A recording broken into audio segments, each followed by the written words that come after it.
Hello students, a warm welcome to all of you to our another new video of Tripura Weekly Current Affairs and GK. In this video, I'm going to cover news from July 21st to 27th which are relevant for exam. This is our Telegram channel's link and QR code. You can join in the channel for regular updates and PDFs. You can like, share and subscribe, and if you can also comment below if you have any suggestions to improve our content. Now let's begin with our first news. And the first news is that insurance scheme for livestock rolled out in Tripura. Now what is this? This is a new livestock insurance scheme under the National Livestock Mission, which is aimed at protecting rural livestock rearers from financial loss due to the sudden death of domesticated animals. Now, Animal Resource Development Minister Sudhanshu Das, he has highlighted this scheme, and he also launched this scheme in an event. Now, in this scheme, there is full compensation in the event of animal loss. Previously, it was kept at rupees 20,000 per animal. Now, it has been extended to full compensation. Again, I have mentioned here all the important points of this scheme. Like beneficiaries will contribute just 15% of the premium, and the rest of the premium is going to be contributed by central and state government, that is 70% and 15% respectively. The premium rate varies 3.39% for 1 year, 6.6% for 2 years and 8.3% for 3 years. And again, a family can insure up to 10 livestock units. For the purpose of calculation, 1 cow or buffalo equals 1 unit, while 10 goats and sheep or 5 pigs are considered as 1 unit. You can read out all these things.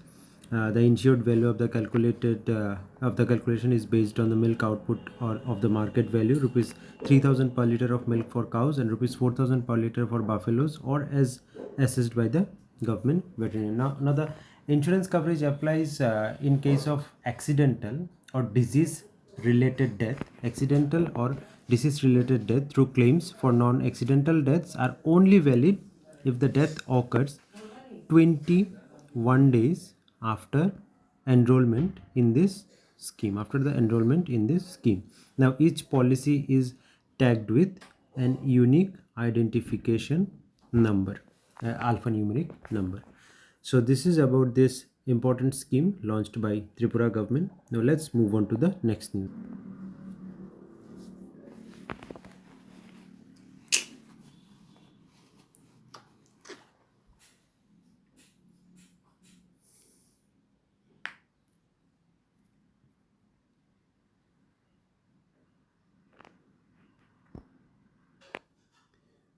Now again, to further promote these spiritual and historical sites, the Chief Minister also laid foundation stone for two major tourism infrastructure projects, which are both funded by Asian Development Bank.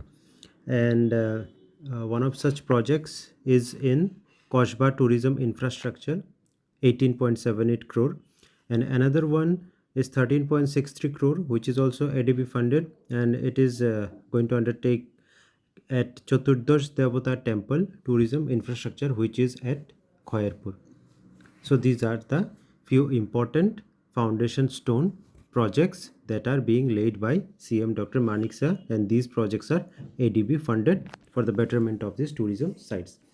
Now I have put some static information also regarding these sites, such as the Koshbeshwari temple was established by Maharaja Dhanna Manikka. However, construction was started by King Kalyan Manikka. And for Chaturdas Devta temple, it was founded by Maharaja Krishna Kishore Manikya. And these are the static facts of Asian Development Bank. ADB stands for Asian Development Bank. Now Asian Development Bank's president's name is Masato Kanda. He replaced Masatsugo Asakawa, and he is from Japan. We need to remember about ADB because recently ADB has been infusing so much money for the betterment of Tripura by giving loans in the form of loans. Now Masato Kanda is the 11th president of ADB. The headquarters of ADB is in Mandaluyong, Metro Manila, Philippines. In later part of my video, I'll again talk about Kasbah Kalibari and ADB in details. Now let's move on to the next news. Now in this news, it says that 15,730 registrations has been done in Tripura for the scheme which is named as Surya Ghar Muft Bijli Yojana. Now out of these 15,730 registrations, 591 installations have been completed and 516 beneficiaries have already received government subsidies. Now we need to know a bit about this scheme. What is this scheme actually? This scheme leverages solar power to reduce dependencies on electrical department by individual households. As you can see, I have mentioned here the central scheme aims to install rooftop solar panels on homes across the country, enabling households to generate own electricity and reduce electricity bills to zero, and even earn income by selling the surplus power to the grid. If you have surplus power, then you can even sell it to the grid also to earn some money. Now this scheme was first introduced by Minister Narendra Modi on February 13, 2024. Now the subsidies, government subsidy that each individual is getting here is up to rupees 85800 as government subsidy. Now one information I have mentioned here is that 1 kilowatt capacity can generate approx 100 units electricity per month, which is enough to meet monthly needs of an average household. So these are some important facts about this scheme. We need to remember this scheme, and everyone can apply for this scheme who has his own house and can have the benefit of this scheme. Now let's move on to the next news. Now the next news is also regarding ADB Asian Development Bank. It has granted 975 crore loan for building infra in 9 industrial areas in Tripura.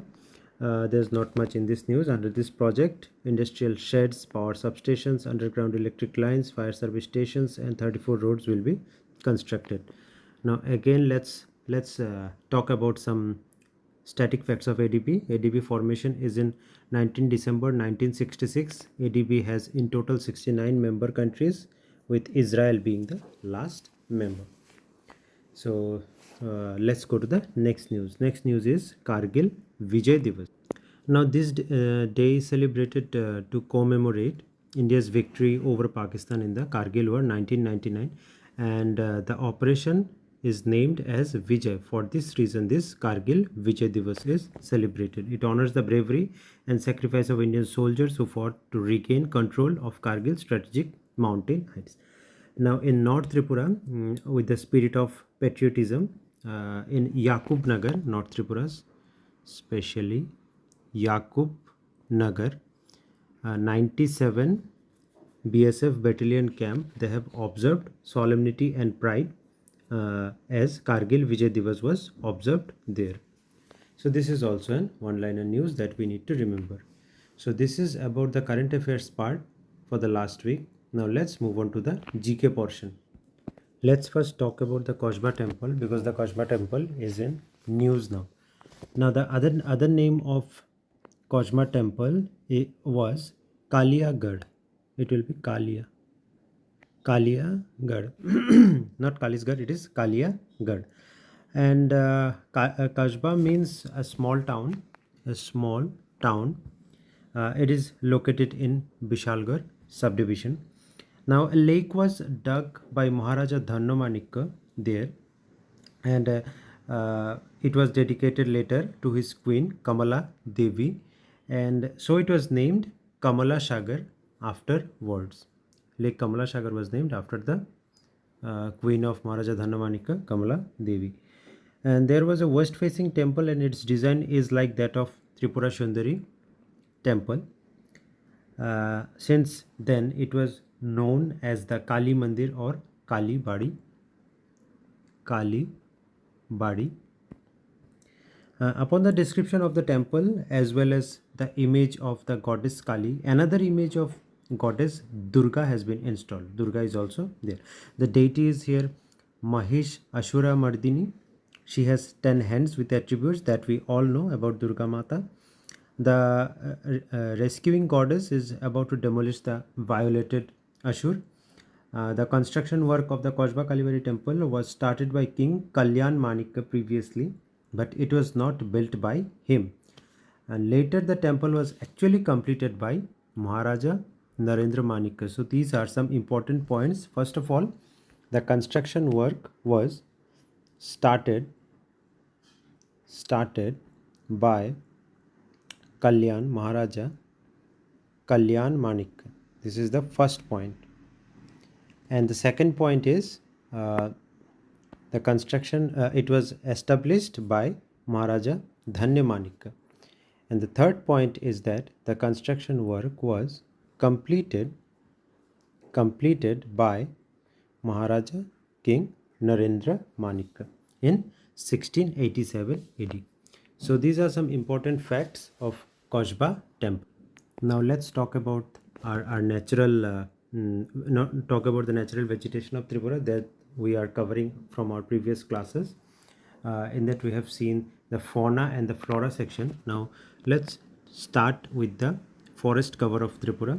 As you can see, I have mentioned here the forest of Tripura acquired the 6294.29 kilometer square area, which is roughly about 59.98% of the total land area of Tripura. Now the total reserve forest area in Tripura is 3588.184 kilometer square, and the proposed reserve forest area is about 509.025 kilometer square. And unclassified government forest, that is UGF, is about 2195.473 kilometer square. Now according to the classification of Champion and Set, the forests of Tripura have been classified in 6 categories. Now these categories are northern tropical semi-evergreen forest, then moist mixed deciduous forest, northern moist mixed deciduous forest, very moist shale bearing forest, swamp vegetation, and grassland vegetation. In my upcoming classes, I am going to cover each of these 6 subcategories of forest. So don't worry. Tune into our video regularly every week. You will get all the updates of Tripura along with important GK portion of Tripura. Thanks for watching. Please do like, share, and subscribe. Again, we'll meet in the next week. Thanks. Peace out.